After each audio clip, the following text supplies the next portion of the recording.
dropped here, but we'll be getting picked up at the other end of town, so we're not coming back to the same place. So the first stop will be at the Notre Dame Cathedral here, which in my opinion I think is nicer than the Notre Dame of Paris, but that's my personal opinion. You see elements spanning early Gothic 12th century style, all the way to kind of flamboyant Gothic 16th century style.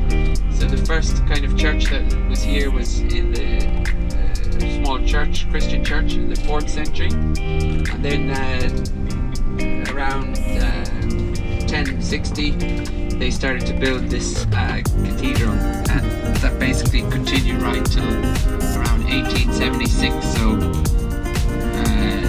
you'd see a lot of, you know, it went on for centuries, so you'd see a lot of different kind of, you'd see older, newer, still very old, but you'd see the different elements of the different years spanning its history. You also see on the facade a lot of bullet holes from the war as well. And the tower, the Butter Tower, one of the towers there is quite famous as during Lent people could pay, they could pay to basically indulge in butter. So this money that they took from you know, the people to break their Lent basically went to building this Butter Tower, so it got the name the Butter Tower. So yeah, we'll come on the side of the cathedral, and then we'll walk around to the front where you see that intricate kind of stonework, really beautiful facade there. So yeah, here we are, just speak.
Tama yung sabi ni ano.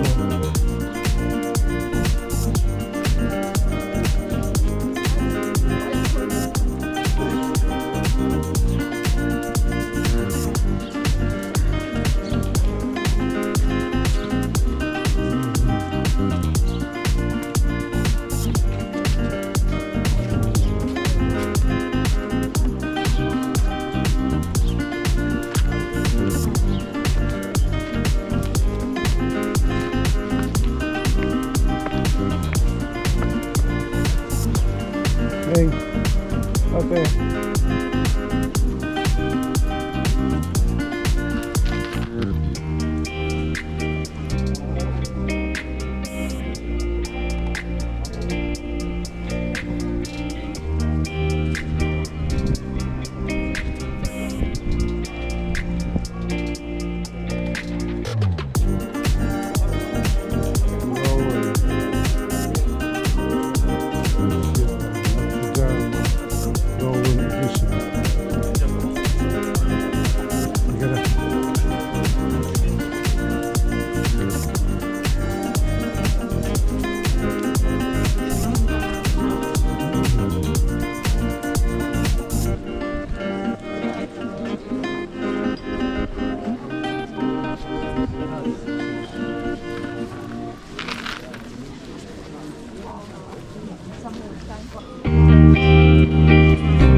pyramids in Egypt, Chichen Itza in Mexico. It's kind of up there with some of the greats. So it is a UNESCO World Heritage Site. So have a look online and see what you think. What I'll say is from the inside is far more impressive than the outside. So, you know, sometimes I'll say the outside is more impressive than the inside. I'll say, you know, you see from the outside, you've seen enough, but no, it is quite impressive. The entrance is £19.50, so yeah, it's kind of somewhere in the middle there. So just decide if it's something you want to do. If you don't want to visit, you can, explore Canterbury itself. It's beautiful, time for lunch, etc. If you do go into the cathedral, you'll still have time to grab some lunch and visit the cathedral. So that's entirely optional. You can buy your tickets online, or you can buy them there at the ticket office. So that's not an issue. So just something to think about for tomorrow. After that, we'll be heading into London. So when we arrive in London, we will do a little stop off in the Tower Hill area. So you have the Tower Hill Castle there from William the Conqueror, and you also have the iconic Tower Bridge, not the London Bridge. People often mistake the two. So the London Bridge is falling down. The London Bridge is quite basic, and people often think the Tower Bridge is the London Bridge. However, it's not. It's the Tower Bridge is the big impressive bridge that we see there tomorrow. So we'll do a short stop there, and then we'll go on to check into the hotel. So we're in the Courthouse Hotel in Shoreditch, and we're there for 2 nights. You'll be able to unpack a little bit, relax a little bit. There is a sauna, there's a swimming pool, there's a little gym. So we'll have a nice stop there. So that's more or less the plan for tomorrow, and already we're here at the hotel. So I hope you had a good day.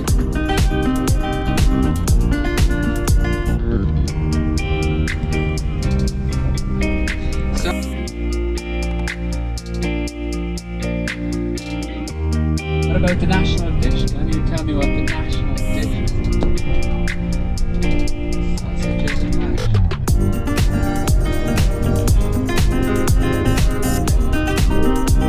Egg and chips. No, so we had one down the front here, and that is chicken tikka masala. It's the national dish. Officially, in 2001, the Foreign Secretary declared the chicken tikka masala as the national dish. So this, I suppose it dates back to after World War II. They invited citizens from the former British colonies of the Commonwealth to come and help rebuild England. So a lot of migrants were brought from Bangladesh and Punjab. And with that, the curry houses started to pop up.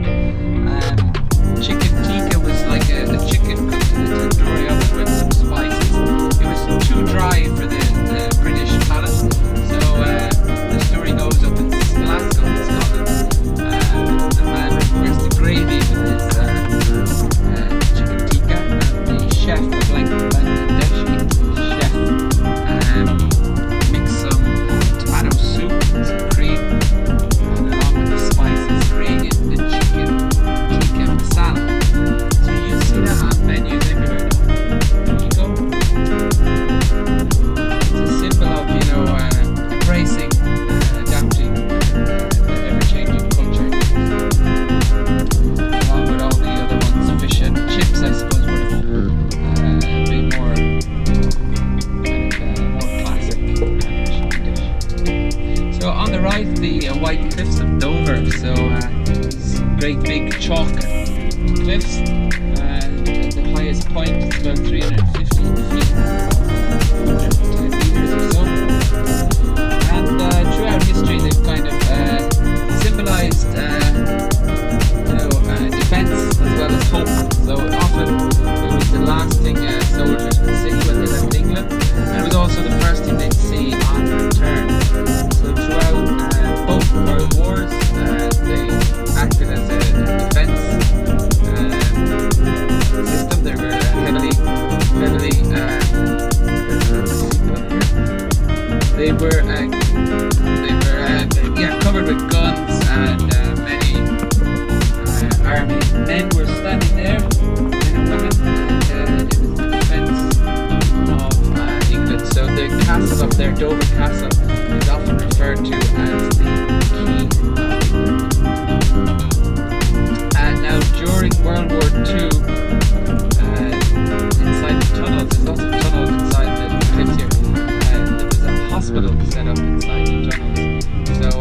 Operation Dynamo, which was the evacuation of the British troops from Dunkirk. A whole flotilla of small fishing boats, any kind of boat, any boat anyone had basically was sent across to Dunkirk to rescue the troops there and bring them back. So any injured troops first treated in the hospital that was within these cliffs. The cliffs are full of tunnels and passageways. And today you still have watchout towers up there. You can go for nice strolls. There's nice walkways and paths all along the cliffs. The first, one of the oldest lighthouses was here from the Roman times. So the Romans, it dates back to the Roman times.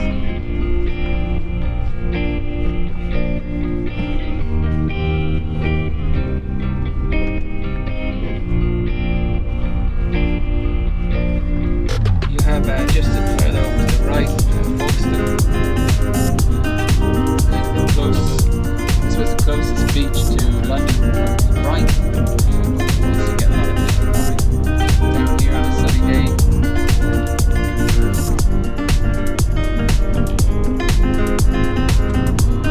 Yeah, and we have swapped sides. We're now on the road. So now is when I start to get some funny looks when I'm driving. You always see when people try to cross the road, they always try to make eye contact with me. And I'm like, I'm not trying. Don't let me.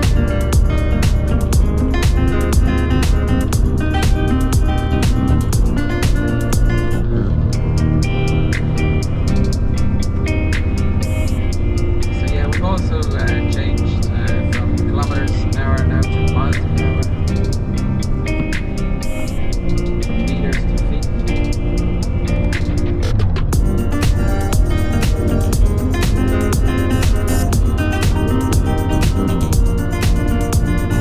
So some desserts, maybe you can get a dessert there in Scotland with clotted cream and jam. The afternoon tea, white tea, sticky toffee pudding maybe. Trifle is quite popular. And if you fancy a drink, you could try some real ale.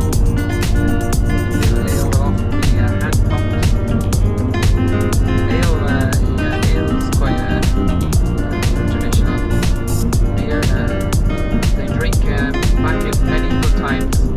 They say they used to drink more ale than water because the water was contaminated, so it was safer to drink ale all day rather than water. Obviously back then they didn't know the effects of harmful effects of alcohol, so it was even children drink. Now it would have a lower percentage than say typical standard beer now, and so you could probably drink it all day and you wouldn't necessarily get drunk.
said, the inside is, as soon as you walk in there, you're just taken away by the nave. It's just huge columns, a big nave in there, and it's quite spectacular. As I said, some buildings are better on the outside. This one I think is better on the inside.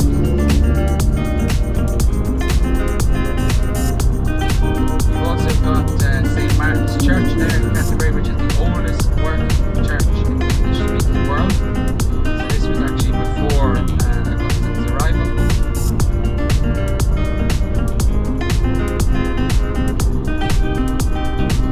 It's also quite famous for the Canterbury Tales, written by Geoffrey Chaucer. So he writes stories of the pilgrims, making their way to Canterbury. Another thing you can do there is there's the River Stour. So they do what's called punting tours along the river. These are like flat bottom boats, and they take you through the little waterways that go through and past the half-timbered houses there. So it's quite a nice thing to do. Kind of like, if you think of the gondolas in Venice, and something kind of similar like that. They're small little boats, and they use a big kind of oar to steer them. Usually the water you see is crystal clear usually, and that's because the chalk deposits kind of acts as a filtration system. The water there, now it's not always, sometimes if it's been rainy, obviously it can stir up some of the kind of soot and dust from the bottom of the river, but generally you can see right down to the bottom, it's usually very clear. Also, as you kind of walk through the city, I'll point out the Westgate Towers. So the Westgate Towers is the oldest and largest surviving medieval city gate in England. So that'll be at the opposite end of the town to where we get dropped off. So yeah, when we get dropped off at the bus station, that'll be our pickup location, drop-off location. I'll walk you through the high street, which is pedestrianised. And there you'll see shops that you're familiar with. Some shops are within old buildings, old medieval buildings. So it's